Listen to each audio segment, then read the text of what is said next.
दिल्ली के 3 बार के लोकप्रिय मुख्यमंत्री आदरणीय अरविंद केजरीवाल जी की धर्मपत्नी भाभी सुनीता केजरीवाल जी, पंजाब के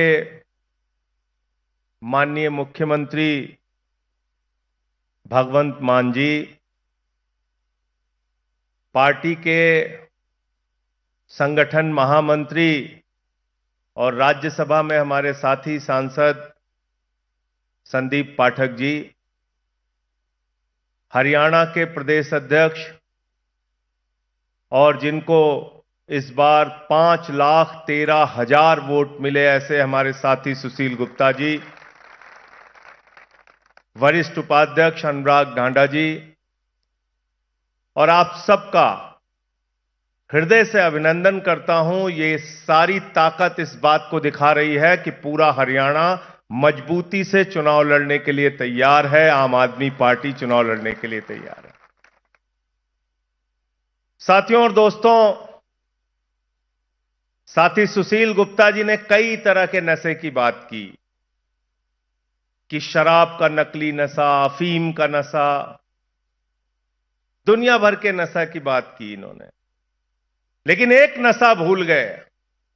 भारतीय जनता पार्टी के खोपड़ी पर पिछले 10 साल से सत्ता का नशा सवार है। वो नशा आपको उतारना है। ये सत्ता का नशा है। ये सत्ता का नशा आपको उतारना है और आपको ज्यादा मेहनत करने की भी जरूरत नहीं है। आपका तो चुनाव निशान ही ऐसा है। क्या चुनाव निशान है? जोर से बोलिए। झाड़ू। घर की सफाई करनी हो तो क्या चाहिए? और मोहल्ले की सफाई करनी हो तो क्या चाहिए? और गांव-गांव में सफाई करनी हो तो क्या चाहिए? और पूरे हरियाणा में सफाई करनी हो तो क्या चाहिए? और किसी के दिमाग पे अगर भूत सवार हो जाए तो भूत उतारने के लिए क्या चाहिए? क्या चाहिए? तो सत्ता का भूत जो 10 साल से सवार है भाजपाइयों के दिमाग पे, उसको झाड़ू मार मार के आपको उतारने का काम करना है। पिछले 10 साल से एक तरफ बीजेपी का मॉडल है जिसने दिन रात आपको भाषण पिला पिला के झूठे वादे कर करके आपको सिर्फ गुमराह करने का काम किया। बेरोजगारी दूर करने के नाम पर झूठ बोला। कहा 2 करोड़ नौकरी हर साल देंगे। अग्निवीर के नाम पे झूठ बोला। महंगाई के नाम पे झूठ बोला। शिक्षा के नाम पे झूठ बोला।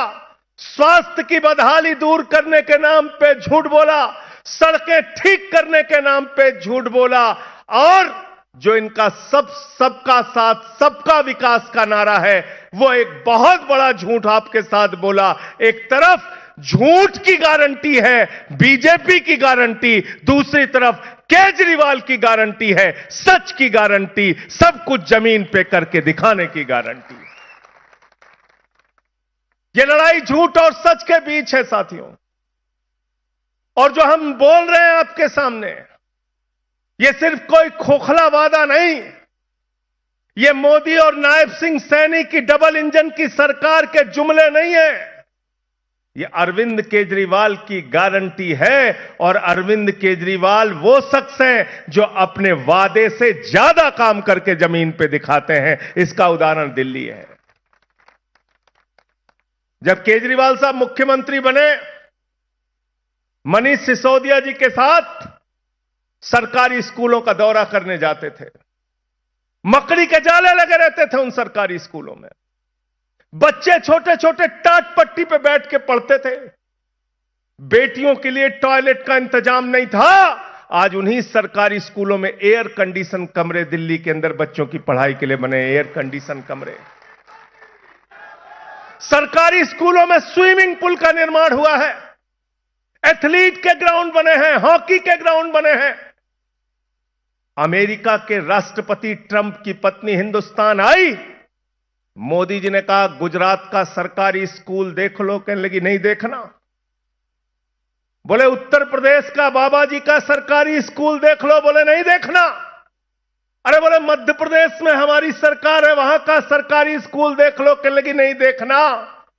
बोले हरियाणा में खट्टर जी की सरकार है, वहां का सरकारी स्कूल देख लो, कहने लगी नहीं देखना। तो मोदी जी ने कहा फिर देखना क्या है? बोले हमें तो केजरीवाल और सिसोदिया का स्कूल देखना है जो उन्होंने बनाया। ऐसे सरकारी स्कूल बनाए कि अमेरिका वाला आता है तो हिंदुस्तान में केजरीवाल के द्वारा बनाए गए सरकारी स्कूलों को देखता है। पहले लोग कहते थे अमेरिका से सीखो, अमेरिका से सीखो, अमेरिका से सीखो। आज अमेरिका वाला कह रहा है केजरीवाल से सीखो, आम आदमी पार्टी से सीखो, इन टोपी वालों से सीखो। बिजली फ्री किसी ने सपने में नहीं सोचा था। आजादी के 75 सालों में बहुत सारी सरकारें आई और गईं। केजरीवाल साहब ने कहा गरीब के घर में रोशनी तो होनी चाहिए, लेकिन उस रोशनी की कोई कीमत नहीं होनी चाहिए। जीरो बिजली का बिल आता है, जीरो जीरो। और अब तो नारे लगने लगे। पंजाब में हमारी सरकार बनी, भगवंत मान जी ने भी 300 यूनिट बिजली फ्री कर दिया, 300 यूनिट बिजली फ्री। अब नारे लगते हैं दिल्ली और पंजाब के अंदर कि बिजली का बिल है जीरो और केजरीवाल मान है हीरो। तो फ्री बिजली चाहिए कि नहीं चाहिए? आप लोगों को चाहिए ना? तो फिर आम आदमी पार्टी चाहिए, अरविंद केजरीवाल चाहिए। शिक्षा फ्री, बिजली फ्री, पानी फ्री। दिल्ली की सरकार ने कहा माताओं बहनों के लिए बस की यात्रा फ्री। बहुत सारे मुख्यमंत्री हुए, इस दर्द को केजरीवाल जी ने समझा। एक गरीब की बेटी जब कॉलेज जानी होती है तो उसका बाप अपने जेब की तरफ देखता है, हमारी 3 बेटियां हैं, कॉलेज जाएंगी, इनको 100 रुपए देना पड़ेगा, कहां से लाऊं? आज दिल्ली की बेटियों को, माताओं को, बहनों को, काम करने वाली मजदूर महिलाओं को बस के लिए 1 भी रुपए देना नहीं पड़ता। जीरो जीरो बस की यात्रा फ्री। फरिश्ते स्कीम लागू किया दिल्ली के अंदर। ये तमाम योजनाएं दिल्ली की सरकार ने करके दिखाया। तो जब मोदी जी को केजरीवाल जी की सराहना करनी थी, मनीष सिसोदिया की सराहना करनी थी, सत्येंद्र जैन की सराहना करनी थी जिसने मोहल्ला क्लिनिक का मॉडल दिया, तो सराहना करना तो दूर, उन्होंने कहा इन लोग अच्छा काम कर रहे हैं, इनको पकड़ के जेल में डालो, जेल में डालो इनको। पहले सत्येंद्र जैन को जेल में डाला, फिर मनीष सिसोदिया को जेल में डाला, फिर मुझे पकड़ के जेल में डाला, फिर अरविंद केजरीवाल जी को जेल में डाला। मैं प्रधानमंत्री नरेंद्र मोदी और भारतीय जनता पार्टी के नेताओं से कहना चाहता हूं, यह आम आदमी पार्टी है, हम आंदोलन की कोख से पैदा हुए हैं। जितना जेल में डालना है डालो, जितनी लाठी चलाना है चलाओ, हम तुमसे लड़ेंगे और जीतेंगे, झुकने वाले लोग नहीं हैं।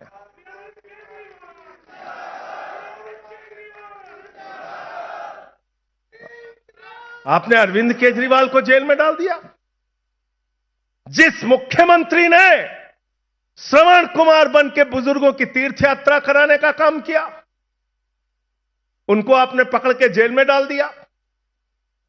इसलिए साथियों और दोस्तों, आपसे कहना चाहता हूं, सत्ता का नशा, सत्ता का भूत जो इनके दिमाग पर सवार है, उसको अपनी झाड़ू से उतारने का काम आपको करना है।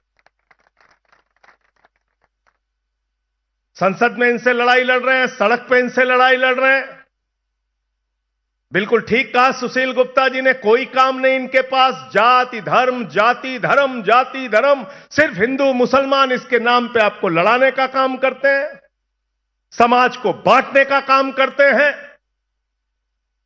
आप मुझे बताइए जरा, हिंदुस्तान में सबसे ज्यादा आबादी हिंदुओं की है, अगर बेरोजगारी बढ़ी तो सबसे ज्यादा नुकसान हिंदुओं का है। हिंदुस्तान में सबसे ज्यादा किसान हिंदू है। अगर एमएसपी नहीं मिलती, फसल का दाम नहीं मिलता, लाठियां मिलती है किसानों को, तो सबसे ज्यादा नुकसान हिंदुओं का है। अगर इस देश के अंदर महंगाई बढ़ती है तो सबसे ज्यादा आबादी हिंदुओं की है। महंगाई की सबसे ज्यादा मार हिंदुओं के ऊपर पड़ती है। अगर शिक्षा की बदहाली है तो सबसे ज्यादा बच्चे हिंदुओं के हैं। सबसे ज्यादा मार हिंदुओं को पड़ती है। अगर स्वास्थ्य की बदहाली है तो सबसे ज्यादा स्वास्थ्य की सेवा लेने वाले हिंदू हैं। स्वास्थ्य की बदहाली की सबसे ज्यादा मार हिंदुओं को पड़ती है। हिंदुओं के पीठ में छुरा मार के, उनके पेट पर लात मार के, उनके बच्चों को अग्निवीर में झोंक के तुम कहते हो तुम हिंदुओं का भला कर रहे हो। तुम हिंदुओं का सर्वनाश कर रहे हो, मैं कहना चाहता हूं।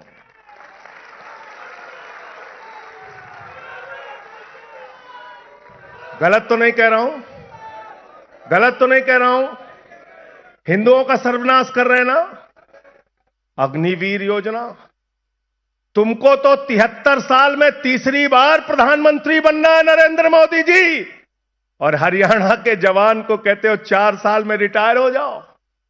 तुम्हारा बच्चा जिसको बल्ला पकड़ना नहीं आता वो बीसीसीआई का सेक्रेटरी बनेगा, और हरियाणा का जवान जाके 4 साल की नौकरी करके फिर आके बेरोजगारी की मार झेलेगा। यह व्यवस्था हम बदलना चाहते हैं। हरियाणा वो प्रदेश है, पंजाब वो प्रदेश है जहां के गांव-गांव में जाइए तो आपको फख्र होगा। गांव के बाहर गेट बना होता है, उसमें किसी न किसी शहीद का नाम दर्ज होता है। यहां के बेटों ने अपने प्राणों की आहुति देकर भारत माता की रक्षा की है। यह अग्निवीर योजना भारत माता की सुरक्षा के साथ गद्दारी है, मैं कहना चाहता हूं। इसलिए मैं आप सबसे निवेदन करने आया हूं, विनती करने आया हूं। ये एक बड़ी लड़ाई है। इस बड़ी लड़ाई में अपने बेटे, अपने लाल, इसी हरियाणा की धरती से जिस शख्स ने निकलकर आईआईटी की पढ़ाई की, कमिश्नर थे इनकम टैक्स विभाग में, हमारी भाभी जी भी कमिश्नर थी, दोनों लोगों ने उस बड़ी नौकरी को लात मार के समाज की सेवा का संकल्प लिया। 3 बार मुख्यमंत्री हैं दिल्ली के अरविंद केजरीवाल जी। अब अपने इस लाल को अपने हाथों से गले लगाकर हरियाणा के अंदर आम आदमी पार्टी की सरकार बनाइए। हरियाणा के अंदर आम आदमी पार्टी की सरकार बनाइए, और इन भाजपाइयों से सावधान हो जाइए। आपने साइकिल चोर सुना होगा, बाइक चोर सुना होगा, कार चोर सुना होगा। ये भाजपाई विधायक चोर हैं, सांसद चोर हैं। अरे ये तो पार्टी चोर है, पार्टी चोर। रोजाना खबरां नाल जुड़े रहने ਲਈ चैनल ਨੂੰ सब्सक्राइब करें ਤਾਂ जो हर प्रकार की खबर ਤੁਹਾਡੇ ਕੋਲ जल्दी पहुंच सके।